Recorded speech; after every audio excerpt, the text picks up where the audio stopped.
हरे कृष्ण। इस जगत में शांति के फॉर्मूला भगवान बताते हैं, शांति प्राप्त करने का विधि बताते हैं भगवान।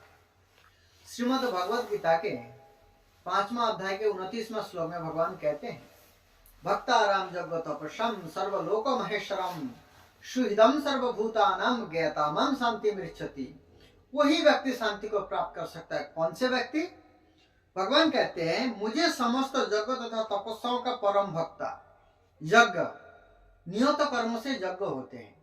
भगवान कहते हैं नियत कर्म जो हम करते हैं, जैसे खाना, सोना, उठना, बैठना, जो भी करते हैं सब भगवान के लिए करना चाहिए। यज्ञ तथा तपस्या, जो तपस्या हम करते हैं, जो भी हम धर्म की पालन के लिए हम कष्ट उठाते हैं। देखिए, धर्म पालन के लिए थोड़ा कष्ट उठाना पड़ता है, क्योंकि धर्मों का हम रक्षा करेंगे। धर्म रक्षति रक्षिता।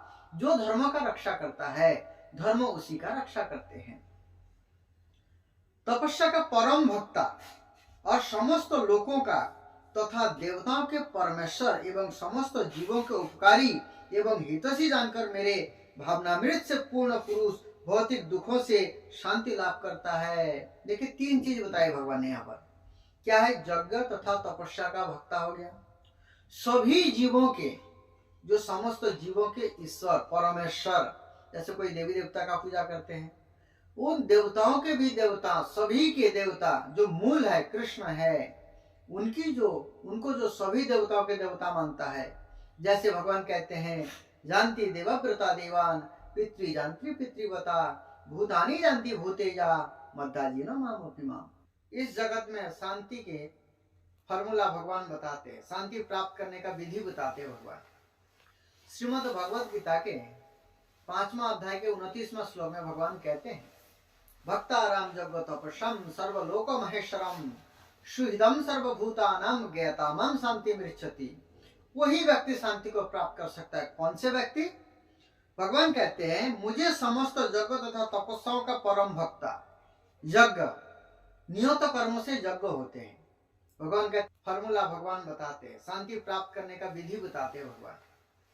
श्रीमद् भगवद गीता के 5वां अध्याय के 29वां श्लोक में भगवान कहते हैं, भक्ताराम जगत तपस्म सर्वलोक महेश्वरम सुहृदम सर्वभूतानाम ज्ञातामम शांति मृच्छति। वही व्यक्ति शांति को प्राप्त कर सकता है। कौन से व्यक्ति? भगवान कहते हैं, मुझे समस्त जगत तथा तपस्याओं का परम भक्ता। यज्ञ नियत कर्म से यज्ञ होते हैं। भगवान कहते हैं नियत कर्म जो हम करते हैं, जैसे खाना, सोना, उठना, बैठना, जो भी करते हैं सब भगवान के लिए करना चाहिए। यज्ञ तथा तपस्या, जो तपस्या हम करते हैं, जो भी हम धर्म की पालन के लिए हम कष्ट उठाते हैं। देखिए, धर्म पालन के लिए थोड़ा कष्ट उठाना पड़ता है, क्योंकि धर्मों का हम रक्षा करेंगे। धर्म रक्षति रक्षिता। जो धर्म का रक्षा करता है, धर्म उसी का रक्षा करते हैं। तपस्या का परम भक्ता और समस्त लोगों का तथा देवताओं के परमेश्वर एवं समस्त जीवों के उपकारी एवं हितैषी जानकर मेरे भावनामृत से पूर्ण पुरुष भौतिक दुखों से शांति लाभ करता है। देखिए, 3 चीज बताई भगवान ने यहाँ पर। क्या है? यज्ञ तथा तपस्या का भक्ता हो गया। सभी जीवों के, जो समस्त जीवों के ईश्वर परमेश्वर, जैसे कोई देवी देवता का पूजा करते हैं, उन देवताओं के भी देवता, सभी के देवता जो मूल है कृष्ण है, उनको जो सभी देवताओं के देवता मानता है।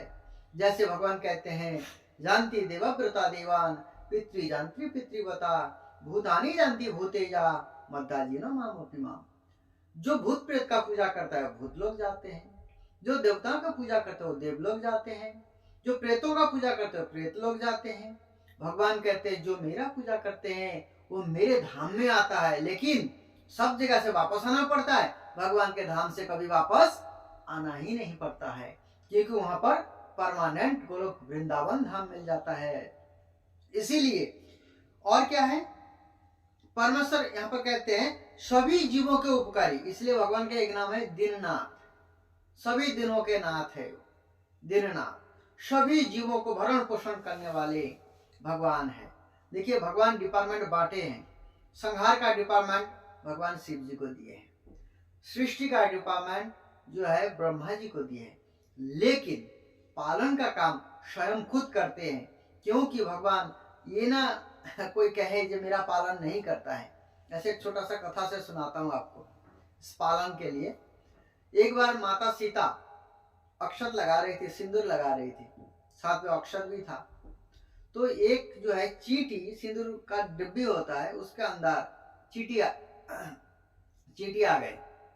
जैसे चींटी आ गए, माता सीता के मन में एक प्लान आया कि मैं इसको बंद कर देती हूँ और इसको भगवान बोलते हैं सबको खिलाते हैं, इसको कैसे खिलाते हैं मैं देखूंगी आज। तब क्या किए, उस डब्बी को बंद करके सीता माता जो है रख दी। और भगवान तो सर्वव्यापी है, जानते ही है, सीता जी के हृदय में भी है, वो भी जानते हैं। तो अगले दिन जैसा हुआ, तब सीता माता भगवान राम को आकर के कहते हैं, माता कहती हैं, प्रभु आप तो सबको खिलाने वाले हैं, लेकिन आपने आज एक जीव को नहीं खिलाया। भगवान श्री राम बोलते हो ही नहीं सकते। सीता माता कहती हैं, ऐसा हुआ है, बोले हो ही नहीं सकता है।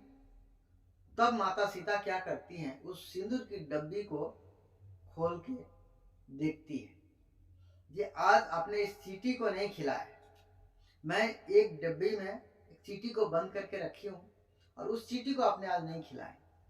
भगवान बोलते हो नहीं सकते हैं। तब बोलते हुआ है। तो माता सीता जो है सिंदूर की डब्बी खोलती हैं, खोल करके प्रभु को दिखाने लगते हैं। जैसे ही माता सीता उस सिंदूर की डब्बी को खोलती है तो आश्चर्यचकित हो जाती है। वो जो चींटी थी, वो चावल खा रही थी। तो माता सीता आश्चर्य में पड़ जाती हैं और कहते हैं ये कैसे संभव है। तब उनकी भ्रम को दूर करने के लिए भगवान श्री राम कहते हैं, सीते मुझे पता था तुम ऐसे ही करने वाली हो, इसलिए तुम सिंदूर जो लगा रही थी उसके साथ जो अक्षत था, मैंने एक अक्षत जो है, चावल का दाना जो है, वो मैं सिंदूर के डब्बे में गिरा दिया था, जिसमें इस चींटी को दिक्कत ना हो। तब भगवान के प्रति माता सीता का और सम्मान, आदर, प्रेम सब कुछ बढ़ जाता है।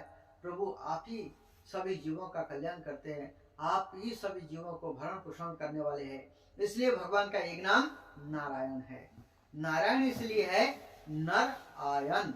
नर मतलब समस्त जीव, केवल मनुष्य नहीं, पशु पक्षी पेड़ पौधे हर एक जीवात्मा जो 84 लाख जोनियों में जो जीव रहते हैं, अलग अलग जोनियों का जो जीव है, सभी जीवों का भरण पोषण करने वाले भगवान। आयन का मतलब होता है जो भरण पोषण करता है, समस्त जीवों का भरण पोषण करने वाले जो है स्वयं नारायण है। कारी एवं हितोषी जानकर मेरे कृष्ण भावना में पूर्ण पुरुष भौतिक दुखों से शांति लाभ करता है। भौतिक दुख, वास्तव में भौतिक दुख क्या है? शादी नहीं होना, नौकरी नहीं लगना, ये सब वास्तव में भौतिक दुख नहीं है। भौतिक दुख क्या है? 7 प्रकार के हैं, आदि दैविक, आदि भौतिक, आध्यात्मिक, जन्म लेना, बीमारी होना, बुढ़ापा आना और मृत्यु होना। ये 7 प्रकार के जो कष्ट है सभी जीव भोग रहे हैं। लेकिन भगवान कहते हैं जो सभी जीवों के हितोषी जानकर वो कृष्ण भावना में अर्थात भगवान श्री कृष्ण की भक्ति में पूर्ण रूप से लग जाता है और कृष्ण की भक्ति करने लगता है, वो सभी जीव जो है भगवान की जो दिया हुआ जो दुख है, सभी जीव जो भोग रहे उस दुख से सुख की ओर प्राप्ति कर सकता है। यही फॉर्मूला भगवान बता रहे हैं। तो हमें भी सचमुच दुख से निकालना है, दुख से बाहर होना है, तो हमें भी कृष्ण भावना में जुड़ना पड़ेगा। और भगवान ही वास्तव में समस्त ईश्वरों का भी ईश्वर है, परमेश्वर भगवान श्री कृष्ण है और सभी जीवों के हितोषी है, सभी जगों के भोक्ता है भगवान। क्योंकि हम जैसे खाना खाते हैं हमें पता ही नहीं है कैसे पच रहा है, हमारे शरीर में कोई दिक्कत होता है तो हमें डॉक्टर के पास जाना पड़ता है। हम सोच रहे हम खा रहे, लेकिन भगवान ने अंदर जो है जठरा नल अग्नि फिट कर रखे हैं, उस जठरा नल अग्नि के द्वारा भगवान पचाते हैं। भगवान कहते हैं ब्राह्मण मेरा मुख है, क्षत्रिय मेरा भुजा है, शूद्र मेरा वैश्य जो है मेरा पेट है और शूद्र मेरा पैर है। तो इसलिए जैसे मुंह से भोजन करते हैं, किसी ब्राह्मण के मुंह से भोजन कराते हैं आप, किसी ब्राह्मण को भोजन कराया जाता है, तो भगवान कहते हैं मैं स्वयं खाता हूँ उसके मुंह से, ब्राह्मण के मुंह से। तो इसलिए भी भगवान का भोग लगा करके प्रसाद खाना चाहिए और भगवान की सेवा में पूर्ण रूप से लगना चाहिए, कृष्ण भावना भावित बनना चाहिए। तभी जीव सुखी हो सकता है, तभी जीव आनंद में रह सकता है। हरे कृष्ण।